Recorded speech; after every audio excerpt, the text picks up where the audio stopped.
Hello! How are you guys? What is up? Welcome back to my channel. Welcome back to another video. I am Sam. If you happen to be new here, welcome. Thank you so much for stopping by. So I thought it would be fun to do a favorites video. Spring favorites to be exact. I wanted to share with you guys a few of my favorites at this point in time. Plants that I just have been admiring a lot more lately, or that I'm just really proud of. I just think they're super beautiful and I stare at them a whole lot. Also guys, I'm using my brand new phone. Jason actually bought me a phone for Mother's Day. It's an iPhone 12. It can film in 4K 60 FPS on the front facing camera. I am so excited about this. Another issue I was having, my previous iPhone didn't have very much storage, so the problem was even if I filmed in higher resolution, I couldn't save my video in higher resolution because it took up too much space, and I just didn't have the space. I just didn't have the capacity of my phone for those large videos. This phone has much more storage, so I'm very hopeful that my content's going to just be a lot more crisp and clear and just better all the way around. So you guys let me know what you think about this video in particular. The first plant I wanted to show you guys for my spring favorites or current favorites is this black Pagoda lipstick plant. She's beautiful. I've actually only been growing this plant for just a couple of months, but for the time that I've had her, she has brought me a whole lot of joy. This girl is currently living in my kitchen, hanging in the window, so I get to see her multiple times a day. I was afraid she wouldn't be happy there, but honestly she seems to be doing great there. She seems to really be enjoying that morning sunshine that she gets. I've just noticed that she's putting off all sorts and kinds of new growth. I'm very excited about it. I've been growing the Mona Lisa lipstick plant for a couple of years now, maybe. I really love that plant. She just blooms constantly, grows constantly. Honestly, it's a joy to grow. But I have wanted the black Pagoda lipstick plant for a very long time, and I've just never pulled the trigger. I've thought about ordering it multiple times, but I knew that I didn't want cuttings. I wanted a full plant. So I ended up getting this on California Tropicals. It was like $25. Seriously. It was this huge pot. I couldn't believe it when I unboxed her. She was perfect, and she's honestly grown a whole lot since then. I mean, you can see she has new little vines popping in everywhere. All of her existing vines have new growth coming in on the tips. The main reason that I wanted this particular lipstick plant was because of this fabulous pattern on the leaves. It's just gorgeous. I'll try to get some up close footage here for you guys to put on the screen, but it is beautiful. Look at these new leaves. The new leaves on this plant kind of remind me of the fishtail Hoya. I don't know why, but if you look at the way that they come in, it just kind of looks like that. I probably should be giving her a little bit more direct sun. She may be a little bit happier with me if I did. She may give me more vibrant colors if I did on her leaves, but honestly, I am just really infatuated with her the way she is. I love her so much, and she's still in her nursery pot I got her in. I think she actually looks quite nice in this white planter, so I don't have any plans on moving her anytime soon. But I can tell you the couple months that I have had this plant, it's been a lot of fun. It's been a lot of fun watching her grow. I'm super hopeful that I can potentially get her to bloom one day. That would be awesome as well. Another lipstick plant that's on my wish list currently is the curly lipstick plant. They're not super hard to find. I could totally hop on Etsy and get one for a pretty reasonable price. It's just one of those plants that I want it, but I don't want to order it, so we'll see if I end up getting it eventually. But yeah, my black Pagoda lipstick plant, absolutely gorgeous. Highly recommend for any lipstick plant lovers out there. Another plant that has been bringing me quite a lot of joy, and I've been really enjoying watching it grow, is this philodendron. It's actually been reclassified, so this was Philodendron Goldie Eye. I am still going to continue calling him Philodendron Goldie Eye, but I think it was reclassified to, I think, the something of that nature. And this is a really cool plant. I will insert a picture of what they look like when they're mature, but I honestly kind of obsessed with the juvenile form. I think these leaves are the cutest. Like, if we're going to talk about cute leaves, I could definitely put this plant on that list, because I mean, I don't really know how else to describe them. They're just cute. They're chubby. I don't know. They've got ears. I really enjoy the shape of this leaf. I love that it has these cute little lobes and ears. It also feels quite nice, especially the new leaves. They're really soft. I don't know how to explain it, but it feels pretty cool as well. And this is his newest leaf right here. You can see it's larger than the last. He was just a little little tiny baby, just a little guy, so it'll probably be quite a few years before I ever get those mature leaves. I'm perfectly fine with that. I'm perfectly content with that because, as I said, I very much enjoy these juvenile leaves. I just think they're so cute. This guy is still in his little nursery pot. He came from Gabriella Plants, by the way, if you're wondering. I just have him setting in this pot from Marshall's. I think it's too big to actually pot him down into. I don't really see a reason to put him in a pot that big just yet. So I may end up pulling him out and using this for a different plant eventually, or I may just leave him here until he's big enough to go in this planter. I don't know, but for the time being, I think he looks quite nice in it. And he just lives right here on this little stand. And I love him. He does have another little growth point right there. It looks like the new leaf is possibly getting ready to come out of that sheath. So we'll see. We'll see what the next one looks like, but I don't know. It's just adorable. We have a jewel orchid here, or a Lucidia discolor. Is that it? Lucidia discolor. This is actually the only jewel orchid that I currently have, but I'm hoping to change that soon because I have a couple different types of jewel orchids on my wish list at this point in time. I really want the lightning bolt one with like the lime green. So hopefully I can end up with one of those soon, but I've had it for about 1.5 years now, I believe. It's doing pretty well. There was actually a third orchid coming up right here and it got snapped off and it ended up dying, but I noticed a while back that it put off 2 more new leaves on this base stem here that was snapped. So I thought that was pretty interesting. It's growing back off of that stem there, really cool. This little orchid here, you can see there's a new leaf coming in right there and getting ready to unfurl. These leaves are really pretty whenever they open up and unfurl. They're a very light color, almost like a light reddish brown. This was her last newest leaf right here, and there's actually another little new leaf starting down in the middle there. So I think this plant is pretty happy. I haven't got her to bloom for me just yet. She was in bloom when I bought her. She was very happy and full, so she's gotten a little bit leggy. We lost one of the orchids that was in this pot. I haven't got her to bloom yet, but I'm really hoping with the sunlight that she's getting now in this window that we can see some of those cute little blooms this summer potentially. Definitely been paying a little bit more attention to this plant than I normally do. I love the pinstripe pattern on the leaves. I love the dark foliage. I'm a sucker for dark foliage in general, and this one's really cool because it's like a black leaf with pinstripes. You just don't see that super often in the world of houseplants, so I think it's a really interesting leaf pattern, as well as colors. I think the colors on this plant are also quite interesting. So the pot that she's in I'm not loving, so I'm probably going to be moving her to a different pot this spring. But yeah, the pot's just ugly. It throws the vibe off, I feel like, but she's really cute herself, so it's totally fine. So this is my Hoya Australis Lisa. You guys remember last spring, it was like the start of spring, I did a plant swap with Beantown Houseplants. This was like my #1 wishlist Hoya, was the Lisa, and they were so expensive back then. Now you can usually find them for a decent price, at least for a smaller pot of them. For a plant like this, it's going to be pretty expensive, I'm not going to lie, but this was a little, like, probably 3-leaf cutting whenever Alex sent it to me. It's been such a delight to grow since we moved. Now that it's really fully rooted and taken off, it's just growing like absolute crazy. So I'm gonna have to get some other type of support in here for her. She's just growing faster than I can keep up. I mean, she puts off new leaves and then she puts off 2 more and then 2 more, and it's like, it's non-stop. Now the regular Hoya Australis is a super vigorous grower. I mean, she a fast grower, but I'm finding that the Lisa seems to be a pretty fast grower as well. The variegation doesn't really seem to slow this Hoya down at all. I love the new leaves when they come in.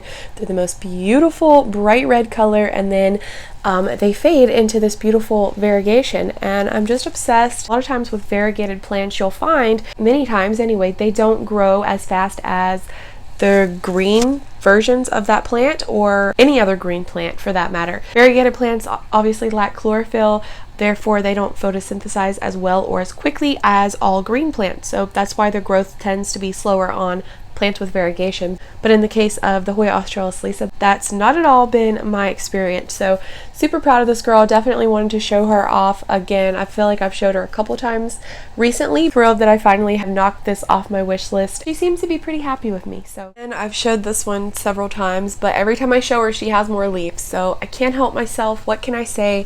This is my Philodendron Varicosum. Grew from a wet stick in a plant swap back in the fall. I mean, this is her now. She's no longer a wet stick. She is a fully established plant. She demands attention, okay? She's like, look at me. I'm velvety, pretty, I'm soft, hairy, fast grower. I've red backing.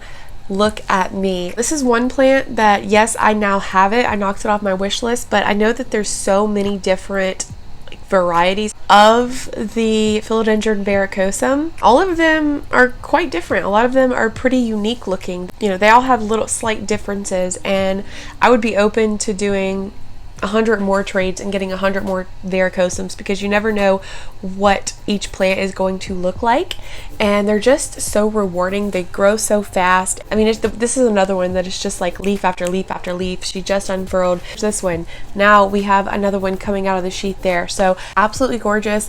I am a sucker for hairy petioles. I think that's why the Squamifera was like my #1 wish list for a good minute. Yeah, I don't know what it is. Hairy petioles are just super cool. I also love begonias. Hairy begonias. Give them to me. Give me them all. Really pretty. I constantly looking at her, touching her leaves, checking on her, making sure she's good, making sure there's no buggies. I'm very proud of this girl and very, very happy and thankful that I have her. Here is my beautiful painted lady, Philodendron painted lady. Oh my goodness, she has had kind of a rough life.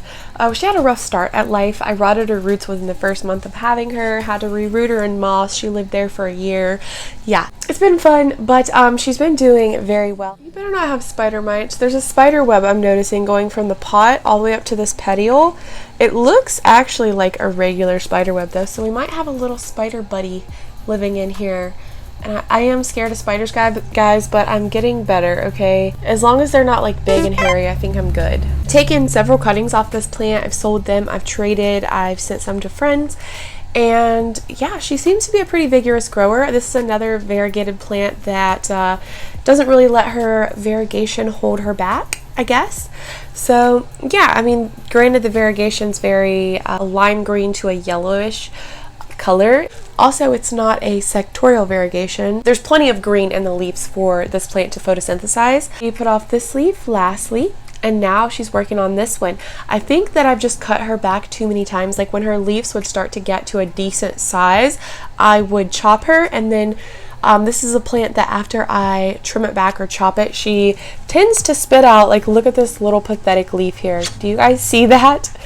Yeah, she tends to spit out itty bitty stunted leaves after her being chopped, which a lot of plants do. It appears that she's finally maybe going to get to a good size. So again, I need another moss pole in here for her. This was her last newest leaf, and then this is her new one. She's getting ready to unfurl. It looks to be a little bit larger than her previous leaf, so I'm pretty happy about that. I'm pretty excited to see what this leaf's going to look like and how big it's going to be, because these plants are absolutely gorgeous. I mean, they're beautiful as are, but whenever they get those really big, large leaves, I just think they're so gorgeous. So I would really like to get her to that point. So no more chopping for this girl for a good while. We're just letting her grow, letting her do her thing. I did accidentally snap off a leaf right here. It was a new leaf, so that's kind of sad. Actually, I think I did it twice. I think this is another, these are both petioles that had the leaves snapped off, or else she would probably be a little bit more full, but she's beautiful nonetheless. She's very easy. This is a very vocal plant, which I really appreciate. So she curls her leaves whenever she's thirsty. They get really floppy, more so than most philodendrons, I've noticed. I really can appreciate that about her. I appreciate that the higher the light, the brighter and more vibrant her variegation comes in. I also really enjoy this red stem and petiole. I love a good red stem with a vibrant green leaf. Also, can we just like look at all of those nodes? Like that's a lot of freaking nodes, okay? Definitely super proud of this girl. She's been through a lot in her time with me, and she's come a long ways. So I mean, I definitely have a lot more favorites, okay? I have a lot more that I would be excited to share with you guys in this video, but I don't want to show you my entire collection. I gotta save some for other upcoming videos. I also have quite a few Hoya that are doing well right now that I really want to show you guys, but I'm holding off because I think I'm gonna do a Hoya video. I haven't done a Hoya video in a while, so I think I'm gonna do kind of like a similar one to this, like a spring or summer favorites Hoya edition where it's only Hoyas, like my favorite Hoyas right now. But of course I had to include this beautiful gal. This is Philodendron Xanum. Used to be a he, but ever since I put her in this gorgeous pink ceramic planter, she has now become a she. I'm always proud of this plant. Honestly, it has always done super well. I actually cut this. This was a cutting I took off of my plant, which was massive. I actually cut it. I left 2 leaves on it, I believe, and I sold the base of the plant with the roots and those 2 big leaves. And I kept this for myself. I rooted her in moss, and I recently potted her up in this planter from Peace, Love, and Happiness Club. It's very cute. And yeah, she's doing fabulous. So this was her newest leaf right here, I believe. And then if we look right here, this is another new leaf coming in. So where I have her setting, I actually have her living on a shelf in my living room, and the grow light is basically a floor lamp with grow bulbs in it, and it's down a little bit beneath this plant. So you can see she's kind of reaching and gravitating downwards, like towards the ground. That's why she's just following the light. She's reaching down towards it because that's where her light source is. But yeah, I need to really do something about that. I may end up putting some lights up above her or something, because I don't want her bending over completely, snapping herself or something. But the Xanum is a crawler, kind of like the Gloriosum. They just creep along the ground. Eventually, I will have to get a bigger pot. I don't really know what you do with them once they get to a certain size, because they don't grow up poles, they grow across. So what do you do when the base of the plant gets so like wide that you don't have a pot big enough? I have no idea. I absolutely love the giant pillowed heart-shaped leaves. Such a sucker, such a fan. Yeah, I'm kind of obsessed. Certainly had to share this beauty with you guys once again as well. I don't think I've actually showed her, like holding her in front of the camera like this beside me, where you really get to see just how big she truly is, but she's a looker for sure. Philodendron are and will always be my favorite genus of plants, y'all. Forever. I like a lot of different types of plants. I'm struggling here. I like a lot of different types of plants. I have a lot of different types of favorites, but Philodendron I think will always be the #1 on that list. All right, y'all, I could definitely pull down some more plants and share with you guys, but we would be here quite literally all day because I just sometimes don't know when to stop. So I'm gonna go ahead. Oh wait. No, wait, I forgot one. Okay, that we'll consider this one a bonus. I'm going to put the name of this begonia on the screen because I'm a dodo and completely forgot to look up the name of this plant. I intended on looking it up so I could sit here and like spit it out and be like, oh, this is this begonia. But yeah, I actually can't remember. So this is a really beautiful little begonia. I got this from Steve's Leaves. When I got it, it was mature. It has like the really big, long leaves, and they're super dark. The leaves, when they're mature, they turn like a hunter green.